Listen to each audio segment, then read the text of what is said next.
Hey there, I want to continue what we started like 2 weeks ago. I'm teaching you how to get rich starting from zero, and I've had a lot of comments, and I want to address this because I've had a lot of comments, people saying, when is this guy going to get to the how to get rich starting from zero? And I find that fascinating, and I can appreciate the lack of patience, and I can appreciate your desire to get it, but I started getting to it when I first opened my mouth 2 weeks ago. The idea that how to get rich starting from zero. I mean, think about it. You're an adult. Think about whatever age you are. Think about however long you've been working. I started working when I was 14. I'm 63. So I started working like 39 years ago. Got my first job, right? And so the idea that you can work for most of your life and barely eke out a meager existence, and then somebody's going to get on a 30-minute video and tell you how to get rich starting from zero in 30 minutes, I think that desire is delusional. There's more. There's so much to it. There's so many nuances. What I'm attempting to do in this video is I'm attempting to show you, like, how do you get rich starting from zero? If it were just step one, step two, step three, step four, if it were that simple and that easy, everybody would already be doing it. But there's so much more to it than that. And so I'm going to read you some numbers because I had my accountant give me some more numbers. And currently, if you average out our revenue for the last 4.5 years, it's a little over $9 million per year, okay? A little over $9 million for the last 4 years. But when I look at the individual revenue, 2020, $1,584,060.37. That's what we generated in revenue for 2020. 2021, $6,058,554. That's 2021. 2022, $15,630,227.42. 2023, $12,814,787.27. So far in 2024. Is this 2024? Yeah, 2024. So far in 2024, $6,463,680.94. A total over the last 4.5 years, $42,551,310.90. And the reason I'm giving you those specific numbers is because anybody can talk about how to make $10 million. Anybody can talk about how to make $50 million, $100 million, but nobody makes generates revenue in even numbers for a whole year. It just doesn't work like that. So I'm giving you specific numbers so you can understand that there are specific things that you have to do. And yes, it's taking, like when I created this outline to teach it in one sitting. And here I am, part 3. So yeah, you may have to go back and watch part 1 again. And you may have to go back and watch part 2 again. And you may have to go back and watch part 3 again. And maybe there'll be a part 4. Maybe I'll get through all of it today. But regardless, like, you have to put in the work. And the most valuable work you will ever do is the work you do in yourself. And so becoming the person who can even receive what I'm talking about is a bigger part of the work than me giving you steps that you're going to think you're going to go fulfill just because you know what they are. The reality is, if I only talk to you about what to do instead of about who to become, what's up, Steve? Instead of who to become, right? If I don't talk to you about who to become before I talk to you about what you have to do, if you're not the person who can do it, you're not going to do it anyway, even if you know what to do. And that's most people's story, right? You know, it ain't what, like, it's not, people say, I don't understand the Bible. Okay, but it's not the parts of the Bible you don't understand you got a problem with. It's the parts you do understand. It's not the parts of life that you don't understand that you have a problem with. It's the parts you do understand and you ain't doing. And so what we got to do is we got to get to the place where we understand that becoming the person who is able and willing to do the thing is as critical as the steps, in fact, more critical than the steps on how to do the thing. And until you get that down, it doesn't matter who talks. It doesn't matter if it's me, if it's Alex Hormozy, if it's Jordan Peterson. It doesn't matter if it's Dan Locke. It doesn't matter who it is. Anybody teaching you how to create wealth, if you don't become the person, it doesn't matter who's teaching you, you're still not going to do it. Because the formula that God gave in Genesis chapter 1 is be, do, have, which means don't be, can't do, can't have. Be a little, do a little, have a little. Be a lot, do a lot, have a lot. And so the number one objective that would be beneficial for all of us to have is, how can I become more than I've been being? Okay, so now that I said all that, let's get into how to get rich starting from zero. And I read the passage, and I'm not going to read the whole thing because I did that on parts 1 and 2. But Deuteronomy 8:18, but thou shalt remember the Lord thy God, for it is he that giveth thee the power to get wealth, that he may establish his covenant which he sware unto thy fathers as it is this day. Let me start with that part. The reason God promised to give his children wealth was not just so they could buy new stuff, but so he could establish his covenant which he sware unto their fathers. What does that mean? Well, if you go back and you read Genesis chapter 12 and Genesis chapter 13, and then you read Genesis chapter 14, you will see that in Genesis chapter 12, God called a man named Abram. I believe that Abram's name was the source of Abram's shame and the source of Abram's pain, because his name means high father, but he couldn't have any children. And so he's the high father with no children. And so every time somebody called his name, it reminded him of who he was not. Right? And so just like there are people in your life right now who won't let you forget who you were in the past so you can step into who you're supposed to be in the present and the future, God said to Abram, you've got to get out of the land of the familiar. You've got to leave your country. You've got to leave your kindred. You've got to leave your father's house. And the reason you have to leave those four things is because if you stay there, they will not let you step into your new identity that I'm going to give you, which is father of many nations. I'm not going to take you from being the high father with no children to being the father of many nations. And God said, if you will leave the land of the familiar. By the way, do you understand God is calling all of us from the land of the familiar? If what you knew worked to do what you're supposed to do, you'd already be doing it.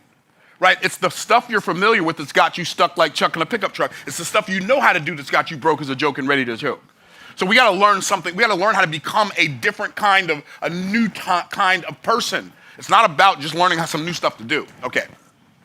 So God said, if you will leave, I'll bless you in ways you can't bless yourself. I'll give you things you can't get yourself. I'm going to take the source of your shame, make the source of your fame.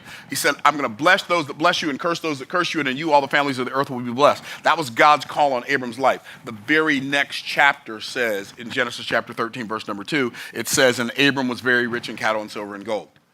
God gave Abram the power to create wealth, so much so that that was in Genesis chapter 13, that in Genesis chapter 14, when Abraham waged war against 5 nations with 318 servants that were born in his house, he waged war against 5 nations and won, and then wouldn't accept any reward from the kings of the kingdoms who he saved, because he didn't want them to say they made Abraham rich. Why? Because he wants the world to know that my blessing comes from above. It doesn't come from around me. It comes from above me. Okay. So because God promised to bless Abraham, God and Abraham's seed after him, and according to Galatians chapter 2, by the way, Christianity does not replace the Jews. So don't get that in your goofy little doctrine. That's a goofy little doctrine, right? Goofy little churchianity. We replaced the Jews. Yeah, the Brits thought that too, but they didn't either. Anyway, another conversation for a different day. There's no replacing the Jews. That's God's tree. And then when you receive Christ as Savior, then you get grafted into their tree. You don't replace their tree. By the way, there's so much in the Bible about trees. It's mind-blowing. So when you understand that we're grafted in his tree, the scripture says we are the seed of Abraham by faith in Christ Jesus and heirs with him of the same promise. God keeps his promise to establish his covenant, not just so you can have a Lamborghini or a Rolls Royce or Mercedes-Benz or a BMW. There's nothing wrong with those things, but those are not the purpose of the wealth that God has blessed you to create. The purpose of the wealth that God has blessed you to create is to establish his covenant, which he swore unto our fathers as it is this day. That's the reason. Okay. Now, and a covenant, by the way, is not a contract. It's the opposite of a contract. A contract's an agreement between 2 or more individuals based upon a mutual distrust. A covenant is an agreement between 2 or more individuals based upon a mutual love and trust. And when you enter into covenant with somebody, you're literally swearing on your own existence. You're swearing on your life to keep your promise. And if you don't keep your promise, you die the death of a mutilated animal.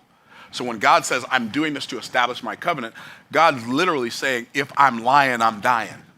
In fact, the word truth is Aleph Mem Tav, and Aleph is God, and Mem Tav is the word met, which means death, which implies, it doesn't mean this, but it implies that if God does not keep his word, then God himself has to die. And if God dies, everything ceases to exist. So literally, the existential nature of the universe is predicated upon God keeping his word. Okay, so now, that was a whole mouthful. Let's get into we talked about last week proficiency and skill set, innovation, marketing, and sales, and money management. Now we're going to talk about proficiency of your tool set. You need to have proficiency in your tool sets that you use for building your awareness. Everything, all transformation begins with awareness. You have to become aware of what's missing. You have to become aware of what's possible. You have to become aware of what's possible for you. You have to become aware of who you have to become. You have to become aware of what you have to do, and then you have to become aware of what you can have. You don't have to become aware of all of those at the same time, but your awareness has to be becoming increasingly more and more. And if you are do you understand that the awareness that we have of the things that we have awareness of also make us unaware of the things we don't have awareness of? Like, our awareness is a blind spot. The biggest hindrance to learning is thinking that you already know. And you may actually already know. But the things that you know, you have to become hyper-intentional not to let those things keep you from learning what you don't know. And so it's interesting when you have conversations with people and you can see clearly that they're previously programmed, preconceived notions that they think are original thoughts that they were born with, that they learned from somebody else who may or may not have had their best interest in mind. They operate as if that is the gospel truth. Right? Like, well, this is what I believe. You got to work hard for 8 hours work for 8 hours pay. I get that that's what you believe, but you weren't born believing that. So where did that belief come from? And does it serve you? And does it give you the ability to serve other people? And does it give you the ability to serve your family at the highest level? I get that that's what you believe, right? Making money is evil. Okay, that's great. I understand that you believe that, but you weren't born believing that money is inherently evil. Somebody programmed you to believe that. And the dangers of being programmed to believe that is we will never work to produce intentionally something that we despise subconsciously. And so if you subconsciously despise wealth, it doesn't matter who teaches you what, you're not going to create wealth because you will be a double-minded man. You'll have a desire for the wealth, but at the same time you'll have a disdain for the same wealth. And the scripture says a double-minded man is unstable in all his ways. Let not that man think he shall receive anything of the Lord. So what I've got to do is I've got to figure out how can I get my understanding of doctrine to be more congruent? How can I get my understanding of the way life works to be more in line with the way life works and less in line with the way the people who I learned from thought life worked, even though that may or may not be how life worked? I wish I had some help in here. And so you've got to increase your awareness. And the only way to increase your awareness is by learning what you don't know. And the only way to learn what you don't know is to be okay with the idea that what you currently believe may not be so.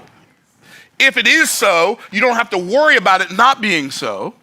If it's so, I believe the Bible, but I'm open to somebody coming and challenging me. By the way, if you don't know the Bible, if you've never studied the Bible, I don't know the Bible, but I'm a pretty diligent student of it, and I've studied it for a long time. I'm open to somebody having a conversation with me that doesn't believe the Bible. Why? I'm not afraid of what they might say. Why? Because I've made myself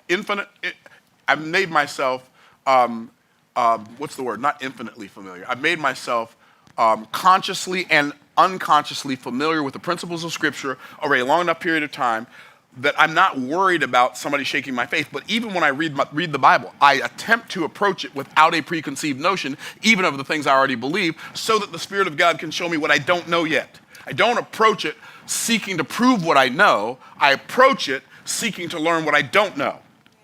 And the same thing is true in business. Yes, I'm successful, but could I be more successful? Yes, our business makes a lot of money. Could it make more money? You say, well, I don't think it matters if you can make more money. I'm going to let you go ahead and keep believing that delusion. I don't even have time to work on that right now. But just like every other aspect of my life, my desire is to max out my life financially without it being detrimental to the other aspects of my life that are as important. And so if you're how much money do you want to make? As much as I can. And that's my total answer. And I know a lot of people don't like that. I know a lot of people watching YouTube. I can't believe you said that this guy is such a prosperity gospel preacher. Whatever, do your thing. But if your only argument is against someone's opinion, is calling them a name that in your mind disqualifies their opinion, you might want to go back and study some. Okay, just saying. Maybe you should come up with a logical argument. Come up with some actual reasons why you disagree, as opposed to just emotionally disagreeing because that's what the people who programmed you to believe and feel. # just saying. Okay, so increase your awareness. How? Read more books. Turn your television off. If you are struggling financially, a television, like a TV, or watching movies on Netflix on your computer or your phone or Amazon, you're watching other people live fake lives, and that time that you're spending watching them live fake lives is keeping you from developing a real life. You're watching other people live their dreams while you're living a nightmare. It doesn't make any sense. Well, it doesn't make sense to me. Maybe it does make sense. Maybe there's something I'm missing. That possibility does exist. However, I don't believe it's the case. So your awareness has to increase. Your awareness of the possibilities increase when you read more books, when you attend more seminars, when you study more, when you have think time. Do you have think time? Do you have time to just sit down and think about the things you think about? Because most people don't think. They just think they think. So you build your awareness. You need to use tools for building awareness. Our primary tool for me for building awareness is books, audio books, and physical books. I personally don't like ebooks. I mean, they're out there, and I have some ebooks that I produce because some people like them. I don't like reading ebooks because I feel like I'm on the same page the entire time. And I know that's my own internal weirdness. I'm willing to own that. But you know what I like about a physical book? When I get halfway through, my left hand and my right hand can tell I'm halfway through. I like that. And I know it's probably an old school thing. Some of you young people are thinking, that's really goofy. I know, but I'm old and goofy, so deal with it. Okay, so build your awareness. Books, ebooks. Start there. Here's why I recommend start with books. Because even if you don't have money, your town probably has a library. They will let you borrow the books for free. What? When I was broke, guess what I did? I used my library card. I'd go to the library. I'd borrow the books for free. I'd read them. I'd take notes. I'd apply what I learned. And lo and behold, I eventually made enough money to buy my own books. Now I've got my own library. Are you tracking? And so increase your awareness. Tool sets for increasing your awareness. Number 2, tool sets for increasing your audience. There are tools that we have today for increasing your audience that have never existed in the history of the world. And now, like anybody who has any business can attract clients and build an audience around the world. It's kind of mind-blowing. It's kind of mind-blowing to me that right now, while I'm talking to a group of people in this room, I don't know, it looks like maybe 40 people in this room, there's probably another 1,000, 1,200 people watching me on the internet all around the world right now. That's mind-blowing to me. When has that existed? Ever? Right? So you want to learn to use the tools that can build your audience. Why? Because all of the money that you desire to make and don't have right now, it's in somebody else's pocket. They're only going to hand it over if you hit them in the head or otherwise hold them up, or provide something to them that's of more value than the money that they'd have to pay you for that value. I don't want to hold anybody up. I don't want to hit anybody in the head. So what I'm going to do is I'm going to keep on creating value for other people so that they can hand over money to me and I can hand over something to them that's more valuable to them than the money that they gave me. Are y'all tracking? Everybody say yes. Okay, cool.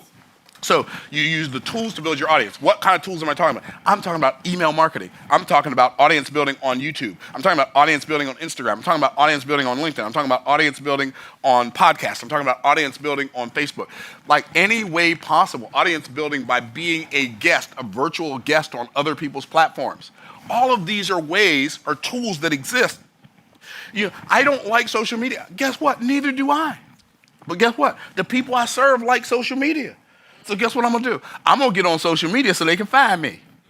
I do watch a lot of YouTube videos because I'm watching YouTube videos to learn things I don't know. So I watch a lot of YouTube. I don't mean a little. I mean a lot. Like I watch guitar videos on YouTube. I watch business videos on YouTube. I watch investment videos on YouTube. Why?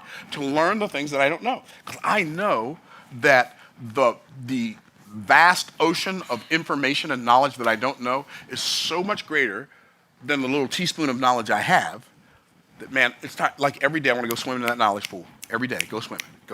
See if I can soak up some more knowledge. Okay, so audience building. So I want to use the tool set. I want to master and become proficient. And by the way, when it comes to building an audience, what if your objective was to, what's the word I'm looking for? What if your objective was to diligently put out content and then allow the feedback that comes back from that content to mean what it means and nothing else? What does that mean? So you put out content, one person likes it. You think, nobody likes my content. I'm not doing this anymore. Well, that's one way to look at it. But what if you looked at the fact, okay, People didn't like my content because I was talking to them about stuff I wanted to talk about instead of talking to them about stuff they wanted to hear about. Oh, my next piece of content I can make better by just making it more for them than for me. Instead of attempting to get the world interested in my stuff, show the world that I'm interested in their stuff. Ah. Did anybody else hear choirs singing when I said that? It's like the reality is I am blown away by how people who think that they want to be entrepreneurs, but they're really entrepreneurs, they go out into the marketplace touting things that they want to tout and are mad at the world because nobody wants to hear about it. It's mind-blowing. Let the feedback mean what the feedback means. I did 17 presentations, nobody bought. Great, that's feedback. What does it mean? It means you have to get better at sales or you are going to starve. That's what it means. You say, well, I put out a video and I only got 10 views. I've done conferences, I've done events, hear me now, that had 6 people in them, 9 people, and made thousands of dollars in an hour. But we think somehow 10 people on YouTube doesn't matter. Well, if we look at those 10 views oh, that's 10 people. My audience grew. You get 10 new subscribers a month. That's 10 new people per month who said, ooh, I want to know when you create something new. But see, to you, that's not that big of a deal. You know why? Because you're too busy doing what the scripture tells you not to do, what tells us isn't wise to do. They that compare themselves among themselves, measuring themselves by themselves, are not wise. I could sit here and compare myself with other people. My content's just as good as theirs, and they have 10 times the number of subscribers. Nah. I could do that, or I could just get better.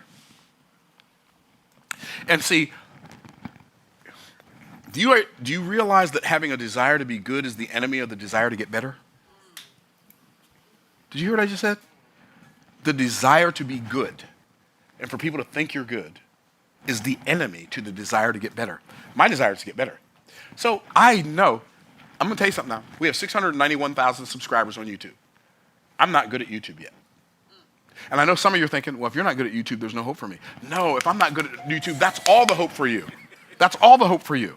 Because you can get better. I've been on YouTube for 17 years.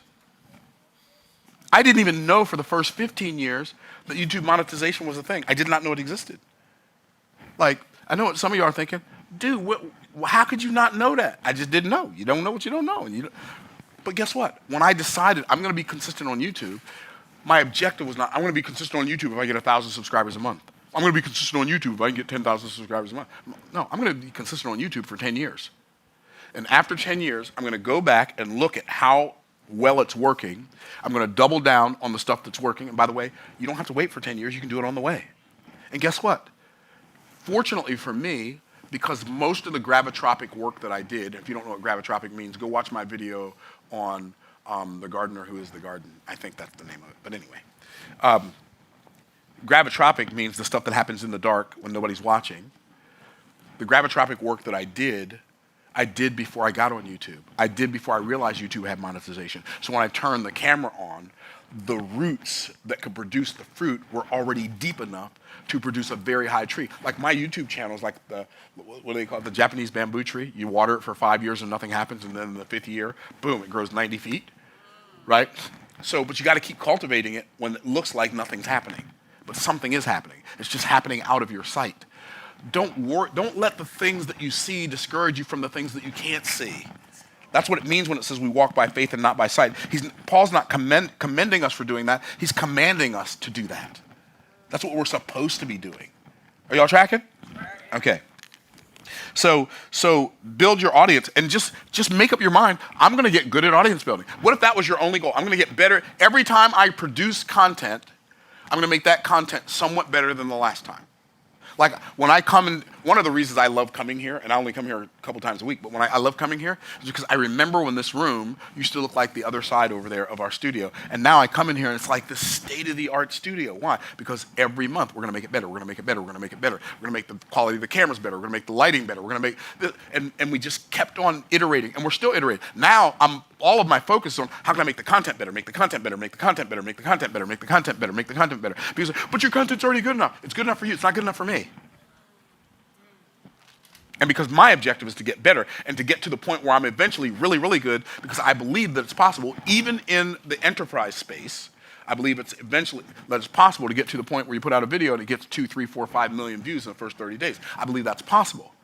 But I'm not good enough to do that yet.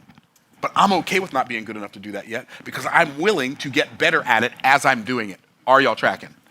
Okay. So the first part is become proficient in building your tool sets that build your awareness, proficient in your tool sets that build your audience, and then proficient in tool sets that build your assets. When I talk about assets are anything that you create that income can follow. Okay. So if you understand that assets are anything that you create that income can follow, then the question is, what can I create that income can follow? Does that make sense? So you can either invent a product, like you can invent something. People invent stuff all the time. And then you can let the world know, hey, I invented this really, really cool thing that helps you get this thing that a lot of people want to do and almost nobody can do it. Then you tell the world and they say, okay, I'll take one, right? So you can invent something. Or because inventing is, yeah, let's look at it. So how can I become more proficient? How can I become more proficient in building my assets? So if you look at the 4 levels of value, right, and the lowest level of value is implementation. And on the implementation level, I use my muscles over time.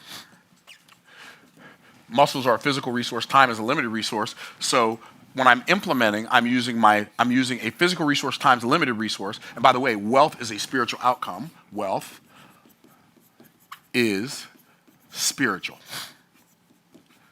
Which, by the way, is one of the reasons gold is the physical substance that represents abundance, because gold is a type of spirituality. What do you mean type of spirituality? Because gold is one of the few precious metals that does not corrode or rust. So it's timeless. It holds its value over time. Okay, anyway. So I can invent stuff down here. I can either work a job, or I can come down here and go into my little lab and I can create stuff into my little workstation. I can make stuff, right? Or the second level is unification. And on the unification level of value, then that means I'm managing a team. So I manage a team, and I'm managing the team, and the team's producing whatever I'm doing. But the wealth begins to be created above this dotted line. So I can either use my muscles over time, or I can go recruit a bunch of people, teach them how to use their muscles over time, or I can step into the arena of communication where wealth begins to be created. Communication. Communication.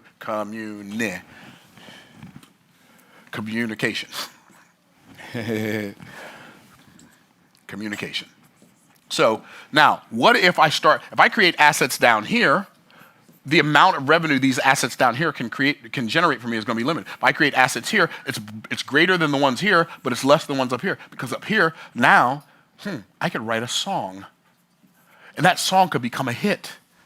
And I could sell 100 million albums. Wouldn't that be cool? 100 million albums at $10 a piece? That'd be like $1 billion. Maybe I should go work on that song.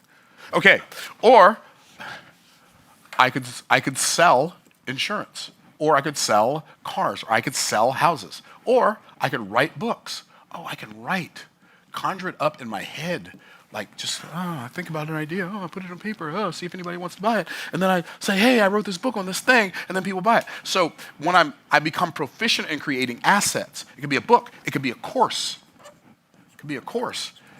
It could be a mastermind. It could be a certification.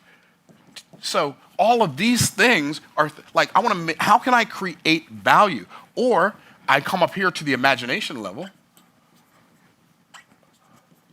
And when I'm up here working on my imagination level, all of this stuff that I'm doing up here, people are just paying me for my ideas.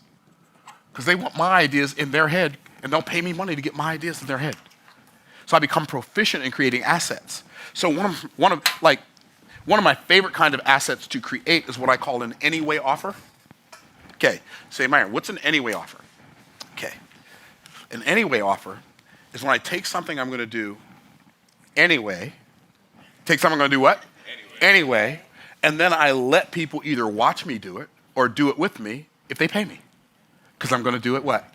Anyway, right? So, for instance, I was talking earlier about how, I have masterminds in the sky for my VIPs. VIPs pay me $350,000. Why do they pay me $350,000? So they can get 8 hours of coaching from me. They get an interview on my YouTube channel. They get to do masterminds in the sky with me, which means they get to fly to Tampa and then fly with me wherever I'm going. Literally had a VIP flying today. She just got here. She is going to fly. She flew here from Atlanta this morning to fly back to Atlanta with me this afternoon. I'm going to fly to Atlanta anyway, right? I remember one time I was at a mastermind in Boise, Idaho. I'm there. Another guy who's there who used to be in my mastermind, he's like, hey, if you got room on your jet, I'd love to fly back to Tampa with you. And I thought to myself, I bet you would, right? And so what did I do? I created an anyway offer. I said, I'll tell you what I'm going to do. I'll let you, because it was just me and Jose, right? We're going to fly back. I'm going to take a nap, or I can make an offer, an anyway offer. What kind of offer? Anyway offer. So I said, I'll tell you what I'm going to do. I said, you pay me $25,000, you can fly back with me on my jet. And I'll teach you how I get paid to fly private so you can stop getting stuck. And because his flight was, he had to fly from Boise, Idaho to San Francisco to fly back to Tampa. But if he came back with me, he'd get back that same day. Then he flew back the other way, he'd get back in the middle of the night. So I made that offer to him. He said, okay. So he wired me $25,000. I said, well, I already made this offer, and I'm going to make the trip anyway, and somebody already paid me what? Anyway. So I might as well make the offer to a couple more people, right? And so I made the offer to maybe 6 more people. 2 other people said, hey, I'll pay you $25,000 for your anyway offer, right? So that's 3 people who paid me $25,000 to fly back on the plane with me, and I was going to fly back how? Anyway. So I turned my ideas. They weren't paying just to fly on the plane. They were paying so they could be on the plane with me, and so they could learn what I know, so they could apply it to what they do. So I created an anyway offer. So that's like turning my imagination into compensation. But like, am I going to sell a book for $25,000? Probably not. Am I going to sell an invention for $25,000? Probably not. Am I going to build a team that's going to generate $25,000 worth of conversation? Probably not. But I can say, hey, I'm going to be doing this thing anyway. And if you want to do it with me, hey, just pay me this money. And they pay me. Now, I'm telling you that because I would have never thought of that idea. I would have never thought of that idea if I were the kind of person who resisted paying for premium value. Because the only reason I came up with that offer was because I got sick of being shuffled around by, we will inconvenience you at our convenience airlines. You say, which one's that? Delta, American, Southwest, all of them. All the commercial airlines, cattle cars in the sky. I got tired of them. I got tired of them losing my luggage. I got tired of them delaying my flights. I got tired of them canceling my flights. I got tired of all of it. I ain't doing it anymore, right? So what did I do? I said, what I'm going to do is I'm going to fly private from now on before I knew how much it was going to cost. Well, when I found out how much it was going to cost, it cost more than twice as much as I thought it was going to cost. You know what most people do right there? They say, I spoke too soon. But because I decided, and we had a trip going from Tampa to Las Vegas. I contacted a friend. I thought it was going to be $25,000 to $30,000. He said it's going to be $60,000. I said it's going to be how much? He said, yeah, you got to put your big boy pants on. I said, I only got big boy pants to get the jet because now you done ticked me off. But guess what I did? Then I said, okay, I've already decided to do this. How can I create an offer that will pay for it?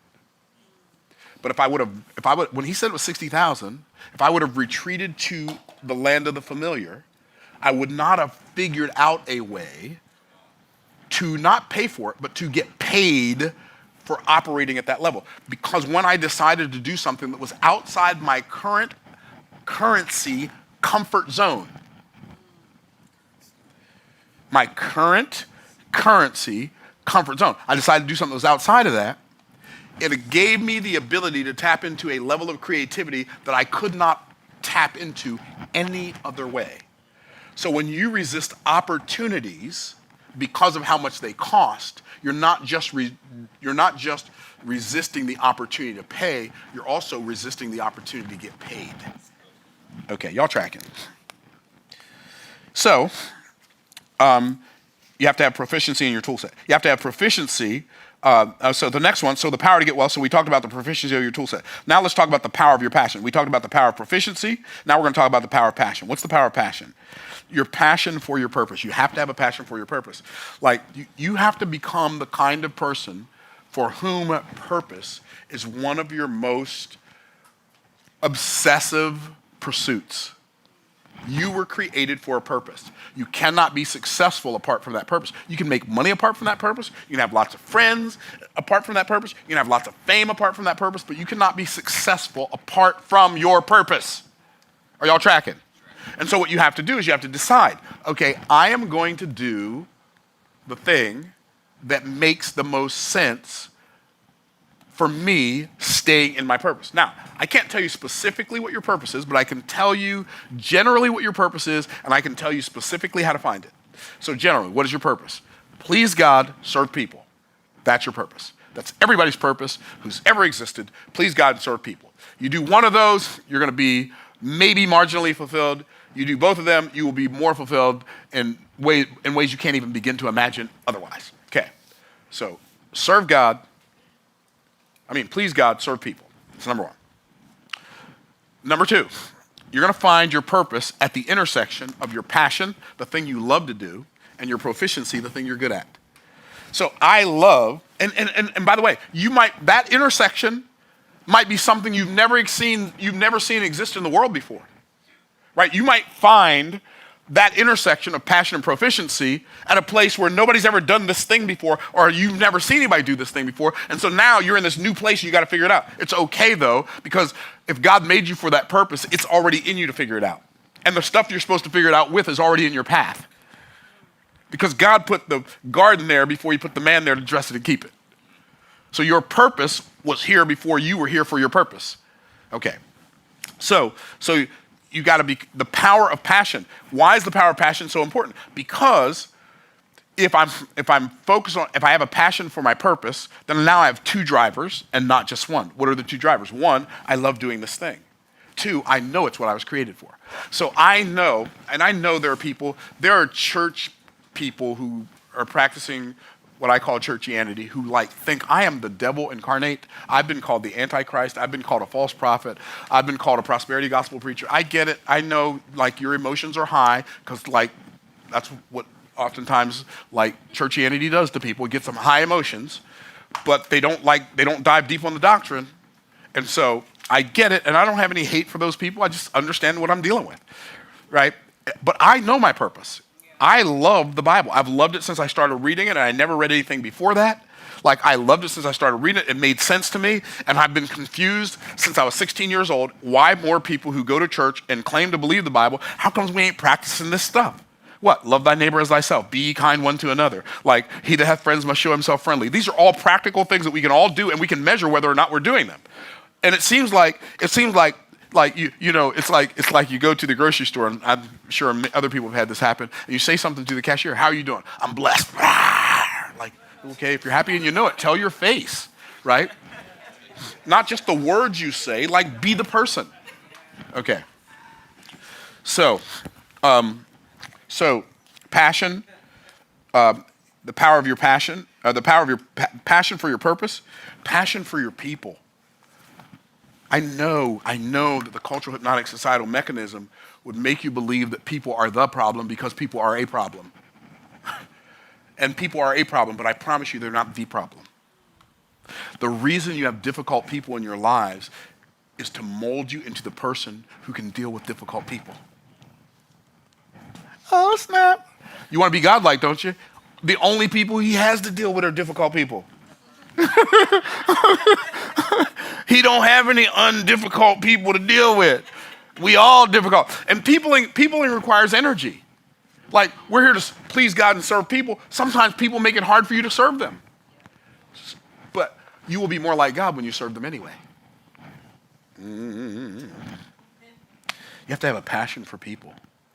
Your passion for people, if you're going to be a successful, uber long-term successful entrepreneur, your passion for people has to be greater than your passion for profits. It's not that profits don't matter, but profits don't matter more than people. And if in your business and in your life, profits matter more than people, you are confused. Okay. You have a passion for your people. But you have to have a passion for your progeny. What's that mean? You have to have a passion for legacy, a passion for leaving an inheritance. See, what we do is we don't read every word when we're reading the Bible. So some people will say, and people have commented on my videos, they say stuff like, but the Bible says, no man can serve two masters. You'll love one and hate the other. You cannot serve God and mammon, right? The Bible says, lay not up for yourselves treasures upon the earth. Okay, great. Lay not up for yourselves treasures upon the earth. What's the key word there? Yourselves. I'm not supposed to lay up treasures for myself upon the earth, but I am supposed to. Biblically, I'm supposed to lay up treasures for my children and my children's children. That is a biblical mandate. Imagine if your parents had followed that mandate, and when you got started, they gave you a house and some riches. How much different would your life be? Well, in the words of my good friend Dr. Sonia Stribling, you may not come from a wealthy family, but a wealthy family should come from you. And I'll say this, you may not come from a wealthy family, but a wealthy family could come from you. Wouldn't it be cool for you to be the first person in your entire lineage, for at least for thousands of years, that when your children went off and got married, you were able to give them an inheritance before you die? So you have to have a passion for your progeny. Like, I am not building wealth so I can drive a nicer car. There may be nicer cars, and there are nicer. There are more expensive cars. I don't know if there are any nicer, but there are nicer cars. But that's not why I'm doing it. Nice cars are a bonus. Nice house is a bonus. Nice clothes are a bonus. You know what the real benefit is? The real benefit is I get to serve people. I get to live in my purpose, and I get to provide a launch pad for my progeny so they don't have to start from scratch like I did. And I didn't start from scratch because my parents, they didn't give me money, but they gave me skills. They gave my brothers and I skills. They gave us perspective. They gave us people skills, right? So we didn't start from zero, but financially we started from zero, right? Okay. So you are tracking. Cool. And then, so we talked about the power of passion. Let's talk about the power of persistence. Why do we need persistence in business? Here's why. Because disruption always follows intention. See, Myron, how do you create wealth? Well, you might receive the wealth in a day, like you might have a $100,000 day. You might have $1 million day. But you becoming the person who can have that $100,000 day, or that $1 million day, or that $5 million day, or that $10 million day, you becoming the person who can do that, that may take decades. That's the reality. And it takes different people, different amounts of time, depending on where they are in the success ladder when they enter into the arena in the first place. If you enter in the arena with no influence over anybody, it's going to take you longer than somebody who enters into the arena who already has influence over hundreds or thousands or tens of thousands of people. Okay. But don't become discouraged because anybody can have influence. Like, I just last Thursday, I think it was, a good friend of mine from college, Owen Ivy, was here. And we used to play table tennis and taunt each other and just talk trash, because half of the fun of any athletic competition is the trash talk. In fact, that might be actually 70% of the fun. Unless, of course, you win, then it's about 90. Then it's only about 30% of the fun. Okay, so, but we used to talk trash, and I was thinking to myself, you know, it's really interesting that, okay, this guy knew me before I had any influence. Like, I was the person people said no to before they knew what the deal was. I had to become the person people who said yes to before they knew what the deal was. That took what? Time. And see, a lot of us, what we want to do is we want to slipstream the time, and we want to jump from being the person everybody says no to because of who brought it to them to being the person who everybody says yes to, without going through the iterations that cause us to have the level of character that people can count on that causes them to say yes before they know what the deal is. Okay. So, you need persistence because disruption always follows intention. Have you ever thought about that before? Like, this is a biblical pattern. Disruption following intention is a biblical pattern. In the beginning, God created the heaven and the earth. Y'all pray for my coordination. Okay, so in the beginning, God created the heaven and the earth. The very next thing it says, and the earth was without form and void, and darkness upon the face of the deep. The word was is not the word used to be, it's the word became. The earth became without form and void. Even for God, disruption followed intention. Now, why would God ordain that disruption will follow intention even for him? Because in Genesis chapter 1, that is creator week. God has created everything out of nothing in 6 days, rested on the seventh day, and then didn't just tell us that he did it, told us how he did it step by step in Genesis chapter 1. Like he laid out the process because he made us in his image. So he wanted us to know when we start making stuff, this is the process you go through. Are y'all tracking? Are y'all with me? Okay. So God said, okay, my intention is to create, but the first thing that showed up was disruption. Disruption followed intention. You need persistence because disruption follows intention. Joseph had a dream. What happened after Joseph's dream? What showed up after Joseph's dream? Joseph's dream showed up first. Joseph's drama showed up second, right? Why? Because sometimes your dream will drag you through some drama on the way to your destiny. That's how life works. Disruption always follows intention. David gets anointed to be the king of Israel, and now Saul puts out a contract on his life and tries to kill him for a very long time. You're talking about years. You're hiding for your life for years. Okay. Y'all ain't picking up what I'm putting down. Let me give you this one. How about this? Jesus. He gets baptized in Jordan, which is a picture of his death, burial, and resurrection. He comes up. The heavens open. The voice of God speaks from heaven. This is my beloved son in whom I am well pleased. The Spirit of God descends on him like a dove. Here's what it says next. And immediately, when? Immediately, he was led of the Spirit into the wilderness to be tempted of the devil. Why? Disruption always follows intention. It doesn't matter who you are. It doesn't matter what you're doing. Disruption always follows intention. So you need persistence, because if you don't have persistence, as soon as disruption shows up, you're going to let yourself off the hook with rationalization. You're going to rationalize, which means you're going to tell yourself rational lies. And you're going to justify quitting because you didn't understand the pattern. So disruption, you need persistence. How do you find persistence? Go read Genesis chapter 1. And the earth was without form and void, and darkness upon the face of the deep. What does it say next? And the Spirit of God moved upon the face of the waters. I need to find a source of inspiration for you in this particular situation. It may be praying until you get back in tune with God. So on my phone, I have this app called Tuner Pro, right? So Guitar Tuner Pro. So what I do when I pick up my guitar, the first thing I do is I tune my guitar. And I don't change the tuner to make the tuner in tune with the guitar. I change the guitar to make the guitar in tune with the tuner. Do you understand that the purpose of prayer is not to get God in tune with your desires? The purpose of prayer is to get you in tune with God's desires for your desires. And so prayer, the objective is to get me back in alignment with the one who created me. I'm going to find a source of inspiration when I'm praying, because now I'm getting back in harmony with the God who created me. So, persistence through inspiration. I might watch a video that inspires me. I might have a conversation with someone who inspires me. But after disruption follows my intention, the first thing I'm going to do is I'm going to find a source of inspiration. The Spirit of God moved upon the face of the waters, and God said, let there be light. The next thing I'm going to do is I'm going to look for a source of illumination. I'm going to look for a light source. By the way, did you know that content is light?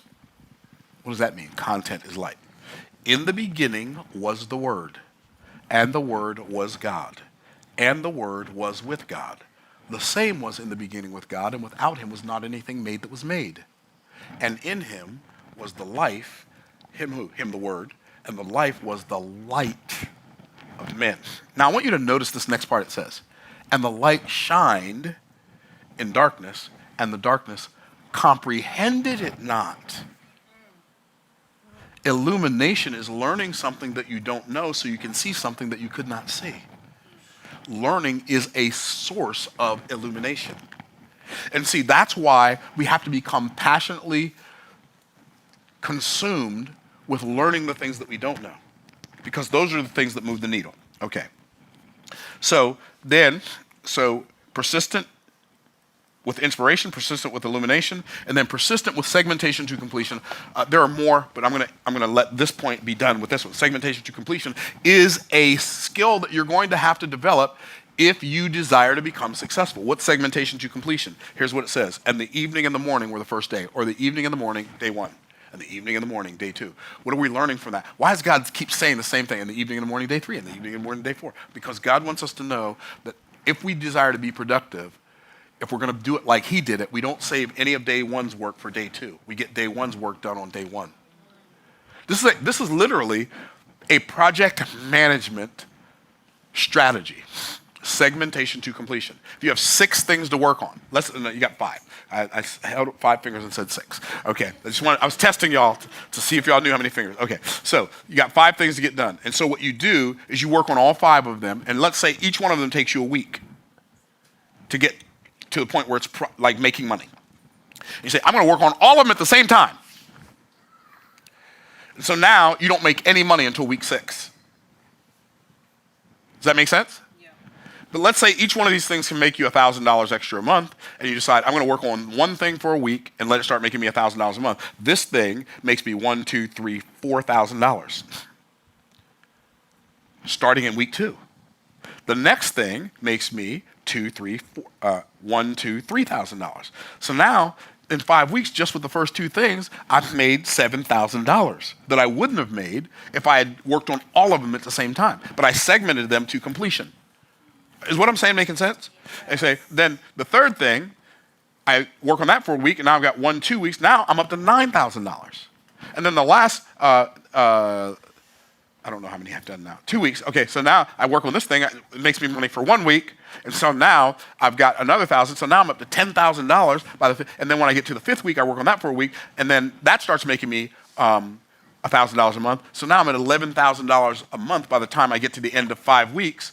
Whereas if I did it the other way, I would have made no money in the first 6 weeks. So that's why you do one thing at a time and you work on it until it's done in business. I'm building multiple streams of income.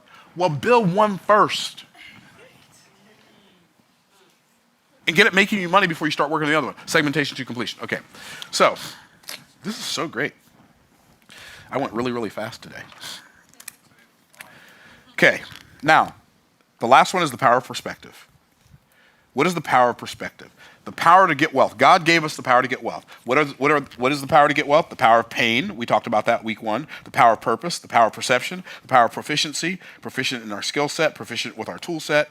And then the power of passion. We talked about that today. The power of persistence. Now we're going to talk about the power of perspective. What is the perspective? It is the Lord that gives you the power to get wealth. You know what that reminds me of? It reminds me of James chapter 1. What's James chapter 1 say? Every good gift and every perfect gift is from above and cometh down from the Father of lights, with whom there is no variableness, neither shadow of turning. What does that tell us? That tells us that we should be thankful for everything and proud of nothing. Why? Because it's all a gift. You say, what do you mean it's all a gift? Myron, you don't know how hard I worked. I know. But there are other people who would have loved to have worked as hard as you, but they were not given the gifts you were given to be able to complete that work. So even your ability to do the work is a gift. So yeah, I get it. You're good at what you do. I get it. You're proficient. I get it. You have skill. I get it. You've worked on this for years, maybe even decades. However, your ability to become the person who can do the thing is a gift. So go through life with an attitude of gratitude. Not an attitude of condescension, not an attitude of entitlement, but an attitude of gratitude, because every good thing in your life, every good thing in my life is a gift. People erroneously think I'm positive. I'm not positive. I'm just aware. What does that mean? I'm aware of the fact that everything is a gift. When I wake up in the morning, I am aware fully that everybody who went to bed last night did not wake up this morning. When I get out of my bed and I stand up, I am fully aware that when I'm standing, everybody can't stand up. When I pick up something with my hands, I'm fully aware that there are people who are paralyzed from the neck down and they haven't picked up things with their hands for decades. The ability to pick something up with your hand, the fact that we're not in awe of all of the things that we can do, that we've been gifted, and we don't just have it, no wonder the scripture says, blessed be the Lord who daily loadeth us with benefits. And we go through life thinking that we did something by ourselves, and we're so proud, right? I think one of the biggest abominations for a lot of reasons that America has ever, Pride Week, really? We're going to have a week dedicated to these 6 things as the Lord, Pride Month, yeah, the month. These 6 things as the Lord hate, yea, 7 are an abomination to him. A proud look is number 1. God hates pride. I don't have anything to be proud of. I have nothing to be proud of. I have a whole lot of stuff to be thankful for. Myron, you built a really successful business. I know, but it was the Lord that gave me the power to get this wealth. I am not confused. I'm not going to forget who gave it to me, because if I do, he might come get it back. What? The wealth? No, the power. I've had the wealth go away before, but the power was still there. I don't want to lose the power. Okay. The perspective that the Lord gave you the power to get the wealth. The perspective that loving and serving people is the power to get wealth. Wow. Loving and serving people is the power to get wealth. It's so hard to stop thinking about yourself long enough to create an elegant solution, effective, efficient, and elegant solution that serves people at the highest possible level, because I'm so busy thinking about all of the things that the enemy wants me to think about. But I need to pay this bill and I need to pay that bill. And as long as you're thinking about yourself and you're consumed with your own needs and your own desires, you cannot build a business that's going to create massive, insane profits because you're too focused on you. You got to stop focusing on you. Okay, you get it. I'm not gonna beat a dead horse. Okay, the perspective that loving and serving people is the power to get wealth. You know what? One of the reasons why I love to go and like support businesses and like my favorite thing to make for dinner is a reservation. Why is it that I don't mind paying the people who serve me? Because I love the people that I'm paying more than I love the money that I'm paying them. Like, can I be transparent? The idea of payroll used to freak me out. Like, but what if payroll comes and we don't have the money to pay him? That used to freak me out. Like, I didn't want to hire people because I was afraid I might not be able to like be true to my commitment to make sure people get a paycheck every week. I was like, what if I can't, right? How many of y'all know I'm telling, like, anybody else ever had that? Like, yeah, but what if I can't afford it? Right, exactly, that's like a real thing. Well, guess what? When you understand that when you're focused on like their opportunity, you don't have to be in competition with the people who serve you as employees and contractors. When you want them to win, because you know that the only way for you to win is if everybody wins. And you don't ever desire to win at somebody else's expense. When that happens, it takes your business and your life to another level. You don't use the people and love the money. Use the money and love the people. And then, when you really mature, you will use the money to love the people. So, the perspective that loving and serving people is the power to get wealth, and the perspective that all work works. Stop believing that something you're working on is not working. It is working. It is either working on you or it is working for you. If you continue to resist the work that it's doing on you, the work that it can do for you is going to continue to resist you. So just embrace it. It's only hard for me right now because I don't know how to do it yet. It's only difficult for me right now because I haven't become the person yet. But as I continue to implement the iterations, eventually I will become the person for whom this thing that now feels so excruciatingly hard, it eventually becomes easy. And as a good friend of mine said to me when I was talking to him on the phone a few weeks ago, he said, "Man, I'm going to tell you something. Eventually is undefeated. So just get in the game and determine you're going to stay in the game and let eventually do what only eventually can do." And this is how you go from zero to rich. You have to develop these character traits inside of you. And then you have to figure out a way to do these things that serve people. And then just allow yourself to be blown away by going through the process to becoming the person. It'll change your life for the rest of your life. I hope this video blesses you beyond measure. You say, "Myron, but you didn't tell me what to sell." You missed the point. I got other videos on that. I'm talking about becoming the person who has the power to create wealth and walking in that. I hope this video blesses you beyond measure, and I will look forward to hearing your testimony at some time in the future. In the meantime, in between time, stay blessed by the best, and we'll see you on the next video. Peace out, Cub Scouts.